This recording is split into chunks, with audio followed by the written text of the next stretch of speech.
Sarah's gonna rant. This is a ranty video, so buckle up. Just a quick disclaimer, I'm sorry if I come off a little judgy in this video. That is not my intention. And also, if you are someone of lower income, you are completely exempt from this discussion entirely. I am not talking about you at all. I've been wanting to talk about the topic of small business hate and this ongoing trend of like, let's hate on small businesses. Their prices are insane. What are these people thinking? Yada, yada. And this is something, not TikTok specifically, but small businesses have been something I've wanted to talk about. But it wasn't until a couple of weeks ago that I just kept seeing back to back videos on the topic or posts on Instagram. It was across all platforms. And I was like, okay, I need to talk about this and share my thoughts on it because I'm a small business enthusiast. I want to have one day. I've had an Etsy, which has been on vacation mode for a while now, but I did have an Etsy. I put it on vacation mode because I was like, I need to reevaluate what I want to sell, what kinds of things I want to be putting out there. And then also, is Etsy a platform I even want to be on? Because Etsy has lots of issues. And then I just have a lot of friends. I have a lot of friends that have their own businesses, and I have conversations with these people on this topic, and it's important. It's important that we talk about it. So I was scrolling on TikTok, and it was drama that was already old. Sometimes I see drama and like things being discussed, and it's like already old. So that's annoying. But I came across this drama that you may or may not have heard of. It's about the strawberry cup drama. Giving you the spark notes if you don't already know. A woman goes to a fair. She goes to a craft fair. She's in line at the craft fair. She's looking at everything, goes up to the cashier, points at a mug that she likes. It has strawberries on it. The girl packs it up, hands it to her, and says that'll be $125. I know. She was very taken aback by the price. She had no idea it was $125. But she felt bad and didn't want to be weird, so she bought it. She made a video on this whole experience. Didn't name the small business, didn't say the artist, didn't say any names at all. But the artist saw it. She saw the video and decided to clap back and say, you're lying. You knew how much the mug was. You were looking at it before you cashed out. And how dare you, because you also have a small business, so you know how much money goes into this. The TikToker then clapped back again and was like, that's a lie. I didn't know how much the mug was. Like, this is ridiculous. And that's kind of where it fizzled out. But it sparked a conversation. And that is what led me to see a YouTube video on the whole spiel. It was about that drama, but small businesses in general and like how crazy they've gotten. She makes a lot of good points. I agree with her on a lot of things, but there's just some parts that I'm just like, no. But it seems like farmers market people are literally obsessed with the idea of making sure they can make products that are as inaccessible to you as possible. Like, they produce items they know you literally don't have the funds to buy. They get like a sick, twisted joy out of it. I feel like luxury brands do that. Who are you shopping with? I think that's the biggest question, because I don't deny that there aren't scammers out there, that there aren't people that are opening small businesses for the wrong reasons. There absolutely are. There absolutely are people that just want a small business because that seems to be like in trend or whatever, and they have a lot of subscribers, they have a lot of followers, and they know people will buy this product. They're not gonna care. I'm gonna get it from some cheap manufacturer and I'm gonna triple, quadruple the price. That absolutely happens. But I think what the problem is maybe you're just following the wrong people. Look a little bit deeper and find more honest small businesses that actually care about their craft. I rarely come across a small business that is like, let me sell you this random little cup that I made that's plastic and I'm gonna sell it for $200. I see that with luxury brands where they're charging hundreds of dollars for a spoon. She then goes on to talk about another TikToker that got really famous for some weird reason, and that she started selling tote bags for, I think, like 150, 160 or something. You'll be able to go to the link in my bio and click in to shop. And I'm so excited and I hope you guys love them. For $120? That looks like something I can get at Kmart for literally $9. You want a luxury brand. I know you want to be, but you don't have that status quite yet.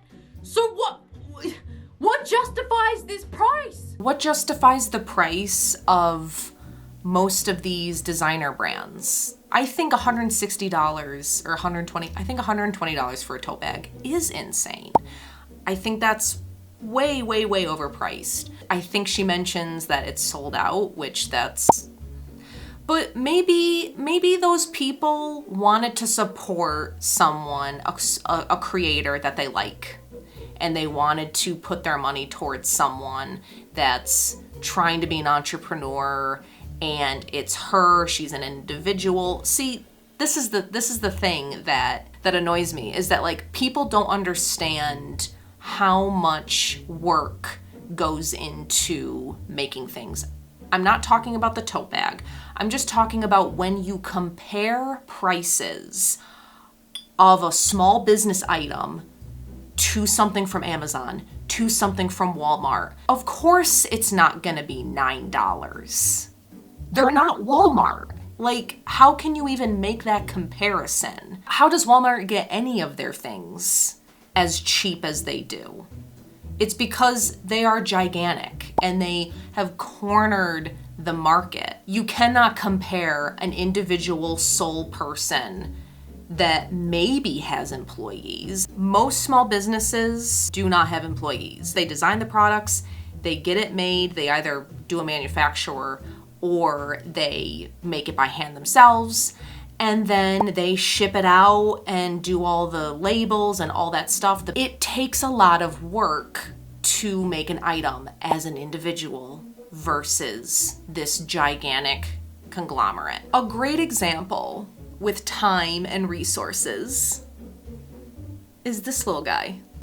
So this guy, I made a little short about him. And looking at him, the average consumer would probably pay like $8 to $10 for him. But to make it worth my time, to feel like I'm getting my money's worth out of a product, I would want to charge like $30 for this guy because of the time that he took. I did not follow a pattern.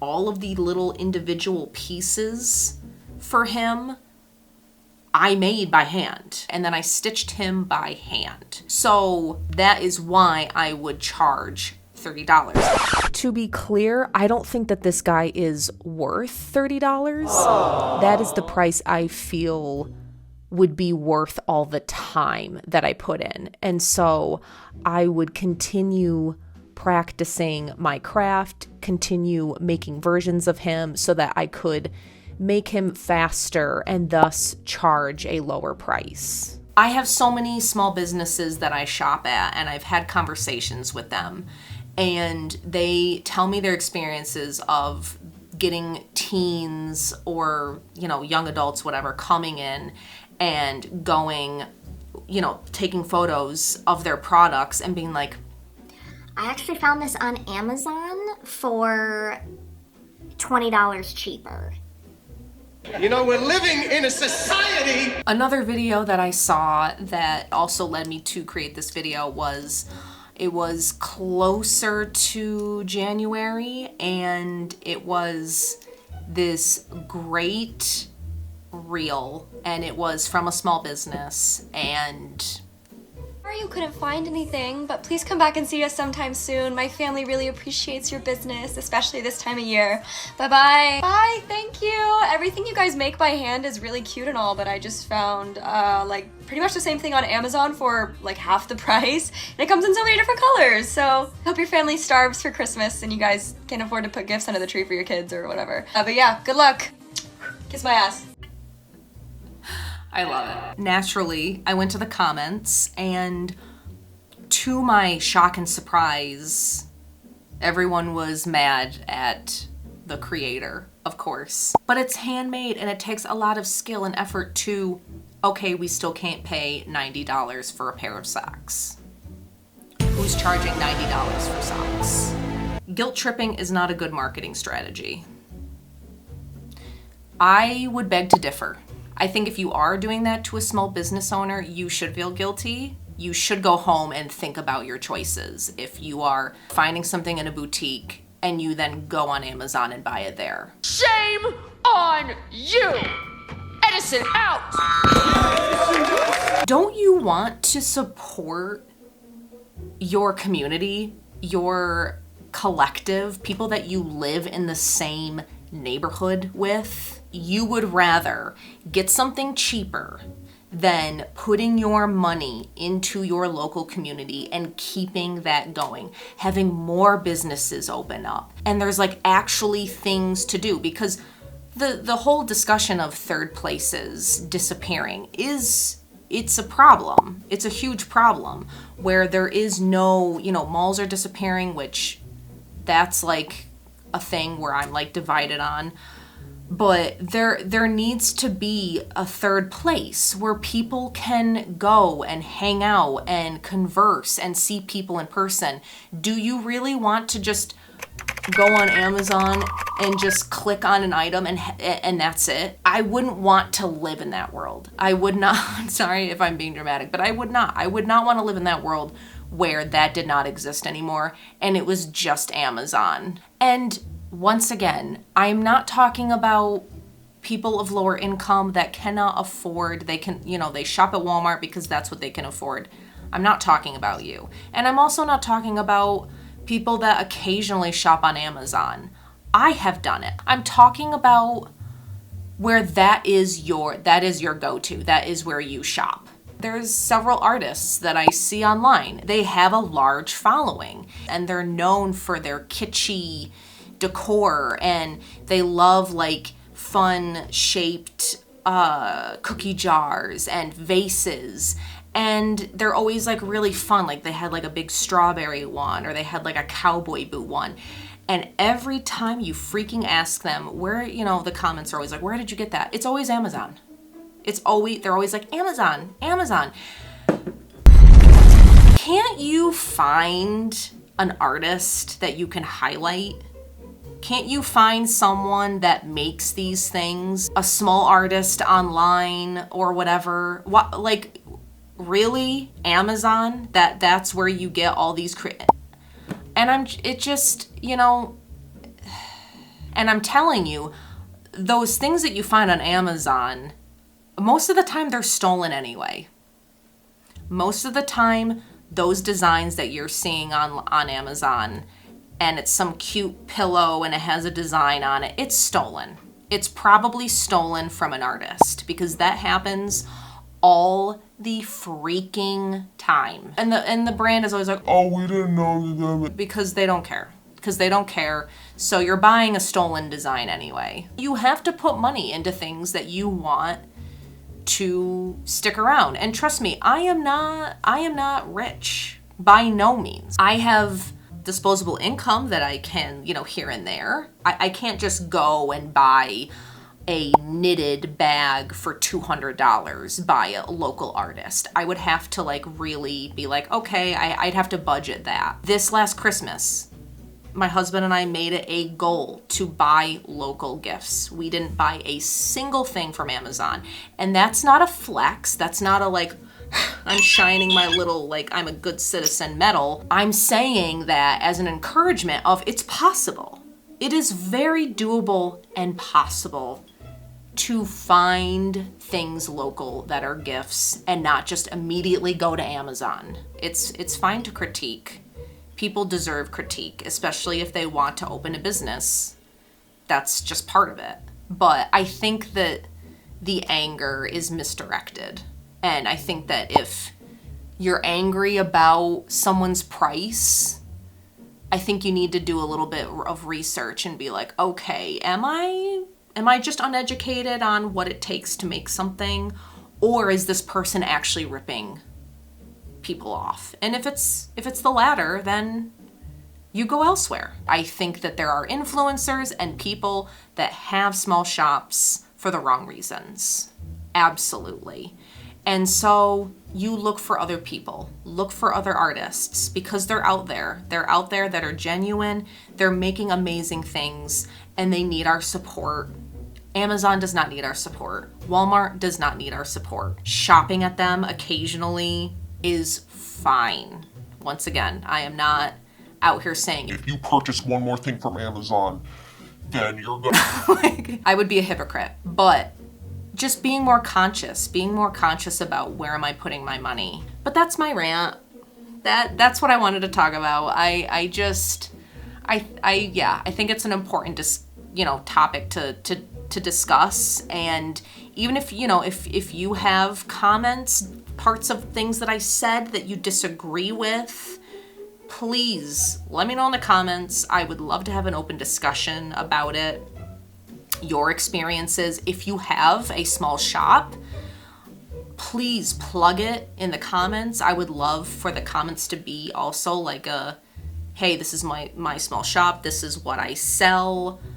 I would love to promote anything that you sell. Thank you for listening to me ramble.